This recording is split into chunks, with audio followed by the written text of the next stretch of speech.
Good morning, this is Jack from the ArtChart.net, and this is the pre-market recording for Friday, the 4th of May. Our disclaimer, do this for educational purposes only. We're here to share our technical analysis with you. We hope you can take some of what we're doing and learn from it, transfer it to your own charts, and we're not here to issue trading signals. Right, in that case, let's start with NQ. NQ is doing exactly what I suggested yesterday. We had the first breakdown, we had the backtest into the triangle. And we should be starting the thrust down now, and that's what I'm expecting to start. It'd be very rare for a triangle like this on something to break down and not make it all the way to the 30 level on the RSI. Might we go a little higher first? Possibly. We might need to retest this overnight high on NQ. And we might need to go and test this trend line just below the monthly pivot on ES. That would strengthen the case for turning when we get down to this target here. That's currently in the, this trend line is currently in the 2576 area. We've got converging targets because we've got the main SPX triangle resistance also in the 2570 area. These may not meet till Monday. We may not see the low till Monday. Stan was saying. So, I mean, I would quite like to see a little move up, a reversal at this trend line here, currently at about the 2636 area, and then a move down. We'll see how that goes. Doesn't need to happen, but this is the pattern within the pattern.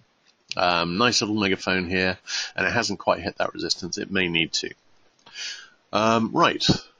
In Q, we know where we are there. TF, less certain where we are there. We're actually, we're well below the weekly pivot, but obviously we haven't managed to break down below the monthly pivot yet. If we do, I've got trendline support in about the 1518 area, and Stan's fib target is in the 1509 area. So we'll see how those develop. One thing I want to mention on SPX, and I'll just switch over to the RTH chart for this. Now, when we test triangle support, this is a triangle. We're expecting it to break up. Nonetheless, it could break down, and that is worth remembering. We've again got converging channel support trend lines. We're likely to see this hit. We may well hit as these are crossing, which would, as I say, would that be? No, it'd probably Monday. Yeah, possibly even Tuesday. So we could have a couple more days for this, and as and when this hits, we're expecting it to reverse back up. If it breaks down, then the triangle could be breaking down instead, and that very much needs to be borne in mind. This is a support trend line that really needs to be respected on this triangle, or at least not broken by a lot. If we get down below, if we make it to the full 3-day real target at 2553.80.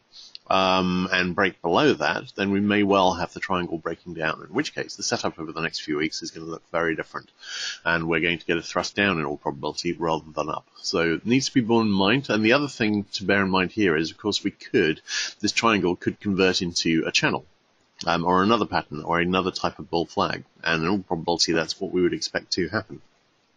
If it was a channel, we could be quite a long way down. It's not something I'm going to be looking at seriously until we do it, and we're not expecting it to happen, but it is something to bear in mind. Right, let's have a look at CL.